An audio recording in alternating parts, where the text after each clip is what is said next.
Assalamualaikum warahmatullahi wabarakatuh. Selamat datang kembali di channel Berita Mistis Official. Dan untuk kisah kali ini masih melanjutkan dari kisah yang sebelumnya, yaitu kisah yang berjudul Pabrik Gula Perenggut Nyawa. Sebuah kisah yang ditulis oleh akun Facebook yang bernama Alin Ambarwati. Dan sebelum kita masuk ke ceritanya, teman-teman jangan lupa tekan dulu tombol like video ini. Dan jangan lupa tekan juga tombol subscribe channel ini. Dan nyalakan juga lonceng notifikasinya, agar teman-teman sekalian tidak ketinggalan cerita-cerita baru dari channel ini. Dan seperti apa untuk kelanjutan kisah ini? Langsung saja kita simak berikut ini.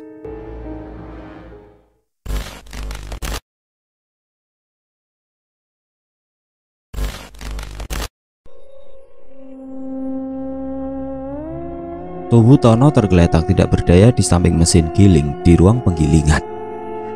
Orang pertama yang menemukan Tono tergeletak adalah Adi, salah seorang penjaga pabrik yang saat itu sedang berkeliling membuka ruangan di pabrik gula tersebut.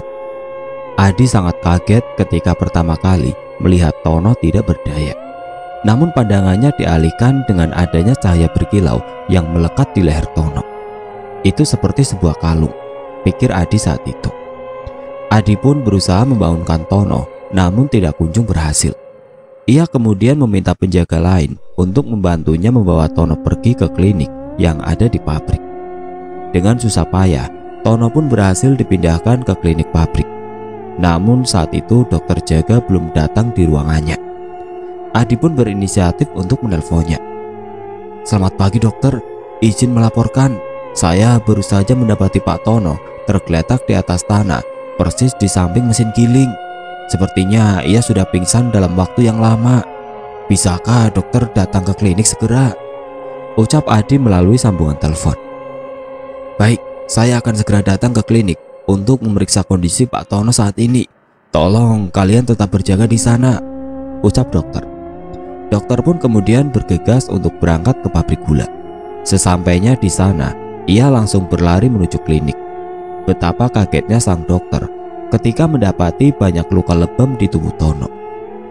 Bahkan denyut jantungnya sangat lemah. Dokter pun langsung memeriksanya. Ia kemudian menyuntikkan sebuah cairan kepada Tono. Tidak berselang lama, Tono pun berhasil sadar. Perlahan demi perlahan Tono mampu membuka matanya yang saat itu sangat sayu. "Mengapa saya di klinik?" tanya Tono dengan sangat lemas. "Pak Tono tadi dibawa oleh Pak Adi dan penjaga lain ke klinik pabrik ini. Mereka bilang jika Bapak tidak sadarkan diri di ruang penggilingan. Kalau boleh tahu, apa yang terjadi kepada Bapak?" tanya sang dokter. "Saya sendiri tidak tahu dokter, saya tidak ingat," ucap Tono. Terlihat sangat jelas bahwa Tono sedang berusaha untuk menyembunyikan sesuatu agar tidak diketahui oleh siapapun, sehingga ia mengatakan bahwa ia tidak ingat. "Baiklah kalau begitu, saya akan coba obati luka memar di wajah Pak Tono terlebih dahulu sebelum dilakukan tindakan lainnya," ucap sang dokter. "Tapi saya tidak apa-apa dok, saya hanya ingin pulang sebab saya harus kembali bekerja," ucap Tono. "Bapak harus beristirahat setidaknya 1 minggu agar kondisi kamu benar-benar pulih," ucap sang dokter. "Kalau pulang apa sudah boleh dok? Saya bisa rawat jalan dan saya juga bisa ambil cuti di pabrik agar saya bisa beristirahat penuh," ucap Tono. "Baiklah, tapi Bapak harus benar-benar beristirahat," ucap sang dokter. "Baik," ucap Tono. "Ini saya berikan resep obat, tolong ditebus dan minumlah sesuai dengan yang dianjurkan," ucap sang dokter. "Saya akan segera mengurusnya," ucap Tono. Tono pun kemudian memilih untuk kembali ke rumahnya, menikmati kesendirian dan kesepian yang selalu dideritanya. Sesampainya di rumah, Tono merasa ada hal yang aneh dalam dirinya. Meskipun semalam ia mengalami hal-hal yang sangat buruk, namun lukanya sangat cepat sembuh. Bahkan memar di wajah dan tubuhnya kini sudah menghilang. Saat Tono berkaca, ia sangat shock saat melihat ada batu permata menempel di lehernya dan berbentuk sebuah kalung. Tono pun berpikir apakah batu permata ini merupakan pusaka keabadian. Jika benar, itu artinya ia berhasil menuntaskan ritualnya selama 7 hari 7 malamkah? Jika benar, maka ia akan sangat merasa bahagia atas usahanya tersebut. Jaga dan rawatlah pusaka itu dengan baik, dan jangan pernah sekalipun melupakan perjanjian yang sudah kita buat. Terdengar suara dari balik jendela. Suara itu tidak jelas siapa pemiliknya. Namun, Tono sudah bisa menyimpulkan siapa sosok di balik suara itu. Sudah pasti sang kakek penjaga pusaka keabadian. Tono yakin jika sang kakek benar-benar menginginkan pusaka tersebut dijaga dan dirawat dengan baik oleh tuannya. Saya berjanji akan menjaga dan merawat pusaka yang sudah Bapak berikan, ucap Tono. Tepatilah janji yang sudah kau mulai, jangan mengumbar janji lainnya, ucap suara tanpa orang tersebut. Tono berhasil mendapatkan apa yang sangat ingin diraihnya. Kini semua mimpi itu benar-benar nyata, dan Tono benar-benar bisa mendapatkan keabadian yang tidak banyak orang miliki. Itu artinya Tono benar-benar orang terpilih. Setelah 1 hari dirawat di klinik, Tono pun memutuskan untuk kembali ke rumah sebab ia merasa tubuhnya sudah bugar kembali, bahkan jauh lebih bugar dibandingkan dengan hari-hari sebelumnya. Perasaan senang menyelimuti hati Tono sebab ia sudah berhasil melewati semua ritual yang dipersyaratkan oleh sang kakek pemilik pusaka abadi yang sekarang sudah digenggamnya. Saya tidak perlu khawatir lagi dengan hidup. Saya akan hidup selamanya, menjadi pemuda usia 60 tahun dalam waktu yang sangat lama, tanpa perlu khawatir tentang kematian, ucap Tono. Meski demikian, Tono tidak melupakan janjinya kepada arwah sang kakek itu. Di tiap 6 bulan sekali, Tono akan mempersembahkan tumbal kepadanya. Dan di tiap malam Jumat Kliwon, ia akan melakukan ritual pemujaan di ruang bawah tanah tanpa terlewat 1 malam pun. Sebulan pun berlalu, dan malam ini bertepatan dengan malam Jumat Kliwon. Tono sudah mempersiapkan segala sesuatunya untuk nanti malam. Dari mulai bunga 7 rupa, perlengkapan sesajen, maupun ayam cemani. Namun, saat ini jam masih menunjukkan pukul 9 pagi. Tono pun bekerja seperti biasanya, mengawasi para pekerja dan memberikan arahan bagi para pekerja agar mereka bisa bekerja dengan baik dan menghasilkan gula dari hasil produksi gilingan tebu. Tiba-tiba saja terdengar suara jeritan dari mesin pemotong. Benar saja, ada salah seorang karyawan yang tangannya masuk ke dalam mesin pemotong tersebut. Kejadiannya sama persis seperti kecelakaan Ari beberapa bulan yang lalu. Tangannya terpotong dan darah mengucur dengan deras hingga mengubah warna tebu menjadi merah segar. Sebagai pengawas pabrik, Tono pun bergegas untuk datang dan mencoba menolong pegawai tersebut. Ia kemudian membawanya ke klinik pabrik. Namun pihak klinik tidak dapat menanggungnya sebab kondisi pekerja itu benar-benar parah. Tono pun memutuskan untuk membawa pegawai itu ke rumah sakit. Selepas pegawai itu dibawa ke rumah sakit, tiba-tiba saja banyak pegawai lain yang mengalami kerasukan. Bukan hanya 1 atau 2, tapi lebih dari itu. Mereka berteriak-teriak, menangis, bahkan melakukan tindakan-tindakan yang tidak semestinya. Hampir seluruh pekerja kerasukan arwah tanpa disengaja. Manusia harus mati, mereka adalah makhluk yang tidak tahu diri, ucap salah seorang pegawai yang kerasukan. Pihak pabrik pun mencoba memanggil salah seorang tokoh agama untuk bisa menyadarkan semua pekerja yang kerasukan. Tidak butuh waktu lama, tokoh agama tersebut pun datang ke pabrik dan bergegas untuk mengobati para pekerja satu demi satu. Jangan campuri kehidupan manusia dengan kehidupan bangsa iblis, enyahlah kalian, ucap tokoh agama tersebut. Kami tidak mengusik, namun manusia biadab seperti kalianlah yang sudah mengusik kami, ucap salah seorang arwah dari dalam tubuh pekerja. Siapa yang sudah mengusik kalian? Tanya tokoh agama tersebut. Manusia biadab, ucap salah seorang arwah dari dalam tubuh pekerja. Karena merasa tidak mendapatkan jawaban dari mereka, tokoh agama tersebut pun kemudian membacakan ayat-ayat suci Al-Quran untuk bisa mengeluarkan semua arwah dari tubuh para pekerja.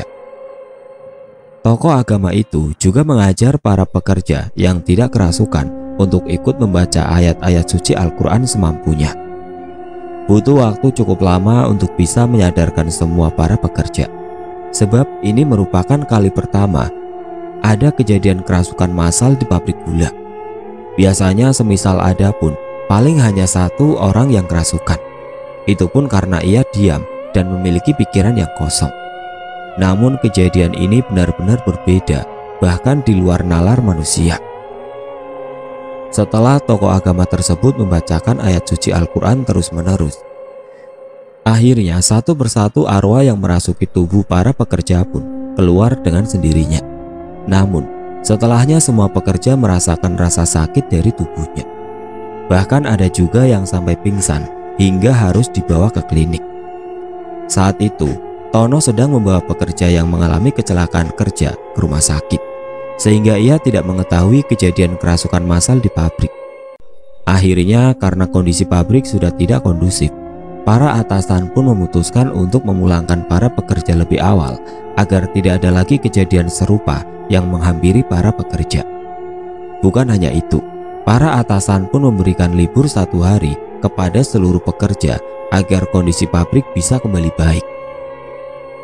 Alangkah lebih baik jika diadakan pengajian di pabrik, Pak, agar kejadian serupa tidak terulang lagi, ucap tokoh agama tersebut kepada salah satu atasan di pabrik. Saya akan mencoba mendiskusikannya dengan para atasan lain, Pak Ustadz. Sekali lagi terima kasih atas pertolongannya. Jika tidak ada Bapak, saya tidak tahu pabrik akan seperti apa, ucap salah satu atasan. Kalau begitu saya pamit dulu, Pak, ucap tokoh agama tersebut. Setelah semua kondusif, tokoh agama pun pulang berbarengan dengan para pekerja. Hari ini jam kerja benar-benar dikurangi. Yang biasanya 8 jam, kini hanya 3 jam saja. Para atasan tidak ingin mengambil resiko yang lebih besar karena persoalan kerasukan massal ini. Suasana pabrik sangatlah sepi saat itu. Setelah kembali dari rumah sakit, Tono pun diberikan kabar oleh atasan berkaitan dengan adanya kerasukan massal hari ini. Tono benar-benar syok. Ia pun langsung berpikir bahwa 2 kejadian di hari ini ada kaitannya dengan pusaka keabadian yang dia miliki.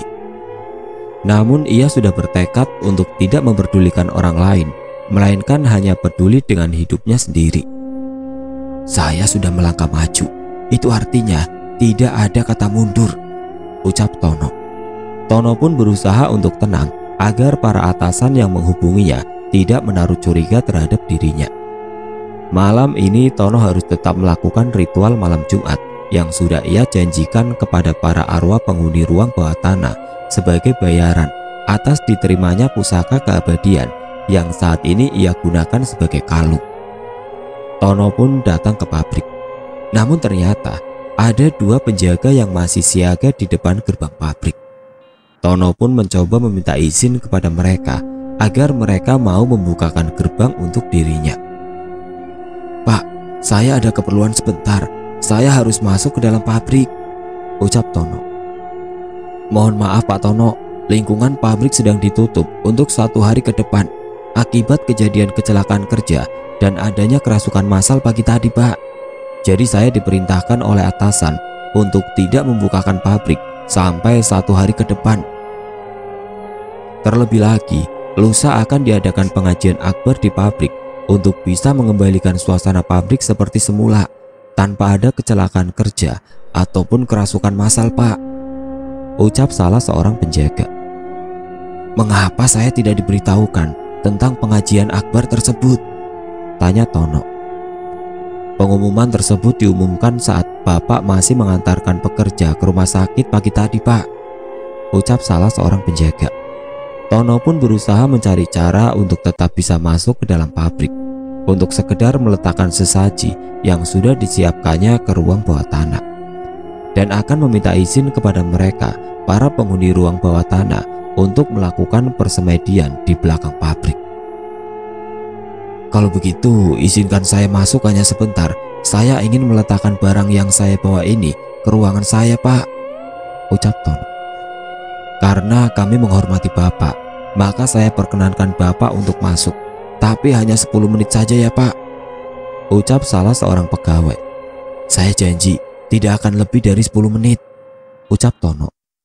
Setelah mendapatkan izin dari kedua penjaga, Tono pun bergegas menuju ruang bawah tanah untuk meletakkan sesajian yang sudah di bawahnya.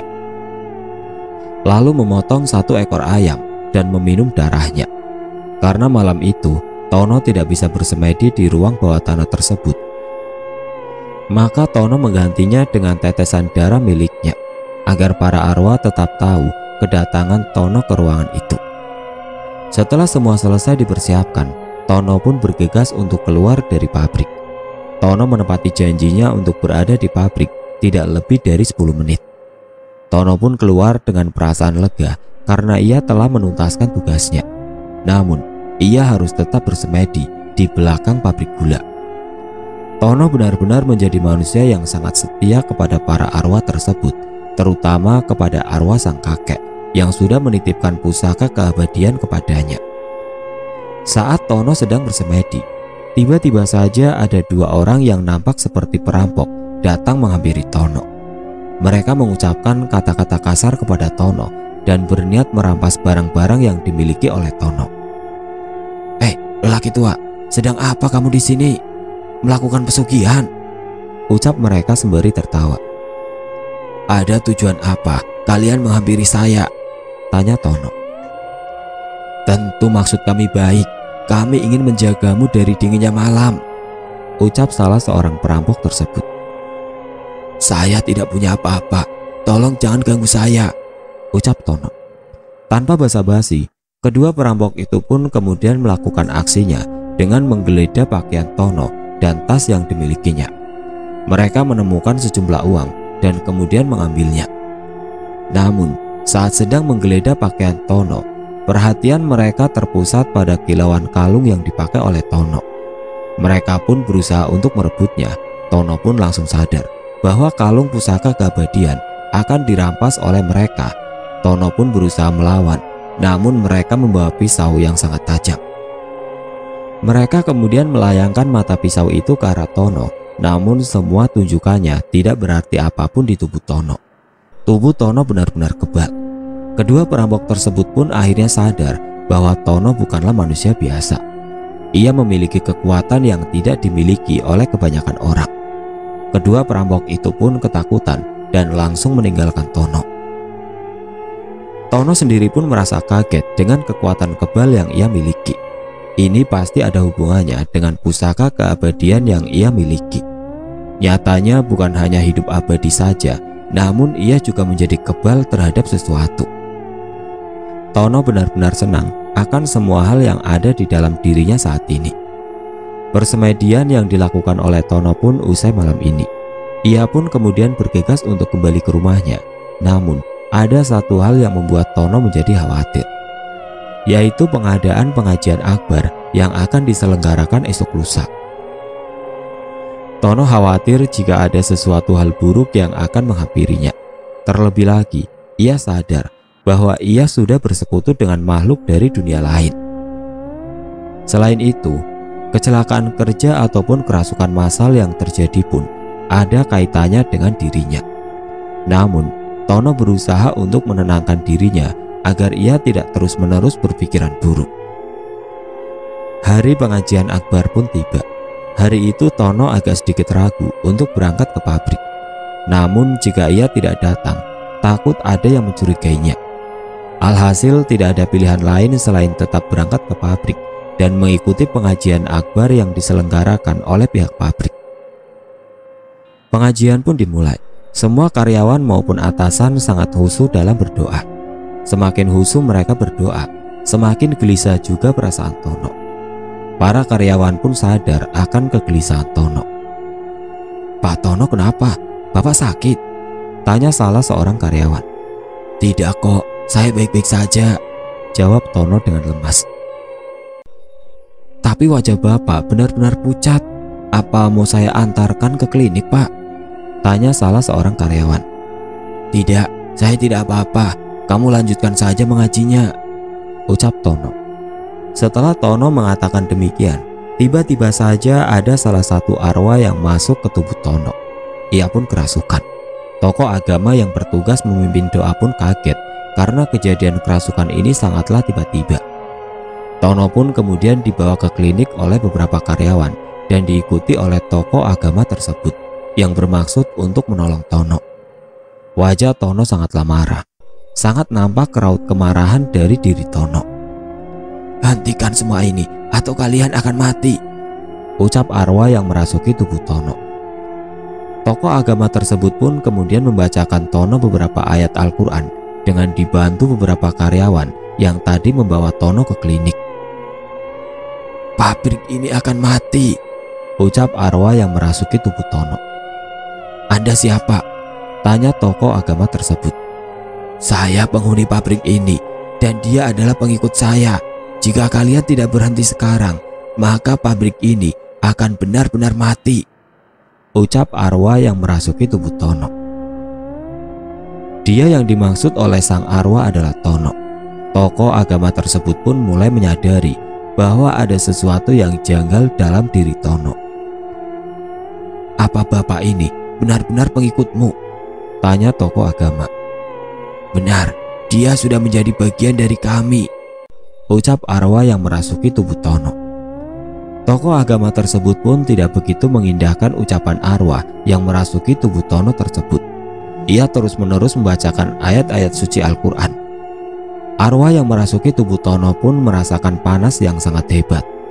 Ia bahkan sampai memohon ampun kepada tokoh agama tersebut. Ampun, berhenti kalian, berhenti, ucap arwah yang merasuki tubuh Tono. Keluar atau kau yang akan saya buat mati, ucap tokoh agama tersebut. Tidak berselang lama arwah yang merasuki tubuh Tono pun keluar dengan dibarengi iringan doa yang dilantunkan oleh tokoh agama tersebut. Tokoh agama tersebut pun kemudian menanyakan beberapa hal selepas Tono kembali menjadi dirinya seutuhnya. Apa bapak melakukan perjanjian dengan mereka? Tanya tokoh agama tersebut. Mereka siapa pak? Tanya Tono berpura-pura. Mereka penghuni pabrik gula ini, apa benar? Tanya tokoh agama tersebut. Tidak pak, saya bahkan tidak tahu jika di pabrik ini ada banyak sekali makhluk lain, ucap Tono. Tono benar-benar berusaha agar semua orang tidak menaruh curiga terhadapnya. Namun nampaknya sang tokoh agama tidak percaya dengan apa yang dikatakan oleh Tono. Entah hal apa yang akan dilakukan oleh tokoh agama tersebut. Intinya saat ini Tono berusaha dengan baik agar tidak ada yang tahu mengenai perjanjiannya dengan bangsa iblis penghuni pabrik gula. Tokoh agama tersebut pun kemudian meninggalkan Tono di klinik seorang diri. Para pekerja pun kembali ke tempat pengajian. Tokoh agama tersebut benar-benar curiga terhadap Tono. Ia merasa ada sesuatu yang janggal dalam diri Tono. Tokoh agama tersebut pun memanggil salah satu atasan di pabrik, yaitu Pak Bambang. Ia ingin membicarakan persoalan ini. Pak Bambang, mohon maaf sebelumnya, saya ingin memberitahukan sesuatu kepada Bapak, ucap tokoh agama tersebut. Apa itu Pak Ustadz? Tanya Pak Bambang. Sepertinya sumber masalah yang terjadi di pabrik ini berasal dari salah seorang karyawan di sini, ucap tokoh agama tersebut. Maksud Bapak? Tanya Pak Bambang. Ada salah seorang karyawan Bapak yang sudah melakukan perjanjian dengan bangsa mereka dan dampaknya kepada para pekerja di pabrik, ucap tokoh agama. Siapa dia Pak Ustadz? Tanya Pak Bambang. Saya tidak bisa menjelaskan siapa dan detailnya karena hal tersebut belum pasti, takut akan terjadi fitnah. Lebih baik Bapak nanti selidiki sendiri. Mudah-mudahan persepsi saya salah, ucap tokoh agama. Setelah pengajian selesai, tokoh agama tersebut pun memutuskan untuk kembali ke rumahnya. Para pekerja pun dipulangkan oleh pabrik. Namun, para atasan dan pengawas dikumpulkan oleh Pak Bambang di ruang rapat. Mendengar hal tersebut, Tono pun khawatir. Ia khawatir jika Pak Bambang dan atasan lain mengetahui bahwa dalang masalah di pabrik ini adalah dirinya. Namun, Tono berusaha untuk tenang. Ia pun kemudian datang ke ruang rapat. Rapat pun dimulai. Saya langsung ke poin utamanya. Beberapa bulan terakhir ini, kerap kali ada kejadian janggal di pabrik. Entah ada kecelakaan kerja ataupun kerasukan massal seperti hari lalu.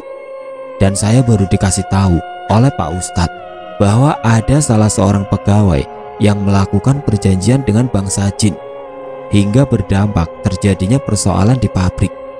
Saya ingin memberikan tugas kepada kalian untuk mencari orang tersebut agar persoalan di pabrik tidak berkelanjutan, ucap Pak Bambang. Tono merasa bahwa posisinya dia saat ini sedang terancam. Namun ia lega sebab tokoh agama tersebut tidak memberitahukan prasangkanya kepada Pak Bambang. Jika ia sempat mengatakan bahwa ia curiga terhadap Tono, maka tidak akan pernah ada kata ampun untuk Tono. Tono pun merasa bahwa ia sudah tidak nyaman. Ia pun kemudian meminta izin untuk pulang lebih awal kepada Pak Bambang. Bapak, mohon maaf, apakah saya boleh pulang lebih awal? Tanya Tono. Silahkan Pak, jaga kesehatan Bapak agar tidak ada lagi arwah yang merasuki tubuh Bapak, ucap Pak Bambang. Tono pun kemudian bergegas pulang. Selepas Pak Bambang memberitahukan kepada para staf untuk mencari siapa karyawan yang melakukan perjanjian dengan bangsa jin itu, Pak Bambang pun kemudian membubarkannya. Sebelum pulang, Pak Bambang lebih dulu menghampiri penjaga gerbang untuk mencari tahu siapa kiranya karyawan yang mencurigakan beberapa bulan terakhir ini. Apakah kalian menaruh curiga kepada salah satu orang? Tanya Pak Bambang. Sejauh ini, yang sering kali datang saat malam ke pabrik hanya Pak Tono, tapi beliau mengatakan bahwa ada barangnya yang tertinggal di kantor, sehingga ia kerap kali datang, ucap penjaga gerbang. Awasi terus pergerakan siapapun di pabrik, terlebih lagi saat malam hari, ucap Pak Bambang. Siapa? Kami akan terus mengawasi. Jika ada hal janggal, saya akan segera melapor ke Bapak, ucap penjaga gerbang. Pak Bambang pun bergegas untuk kembali ke rumahnya. Kedua penjaga itu pun kemudian berdiskusi untuk membicarakan tentang kecurigaan mereka kepada Pak Tono yang hampir di tiap malam datang ke pabrik. Entah apa yang dilakukannya. Kamu curiga tidak kepada Pak Tono? Tanya salah seorang penjaga. Benar, Pak Tono memang terlihat mencurigakan. Masa hampir tiap malam ia datang ke pabrik? Alasannya pun tidak masuk akal.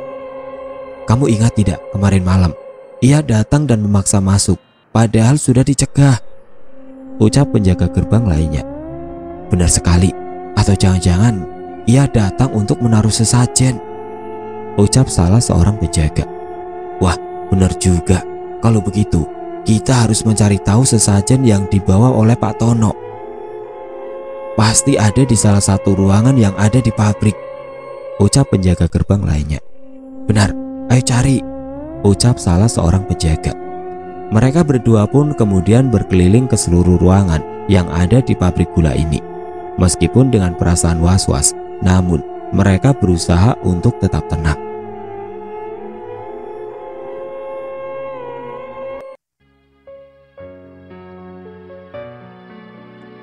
Oke teman-teman, sampai di sini dulu ceritanya. Nantikan kelanjutan kisah ini di video berikutnya. Agar tidak ketinggalan, klik tombol subscribe channel ini dan nyalakan lonceng notifikasinya. Wassalamualaikum warahmatullahi wabarakatuh.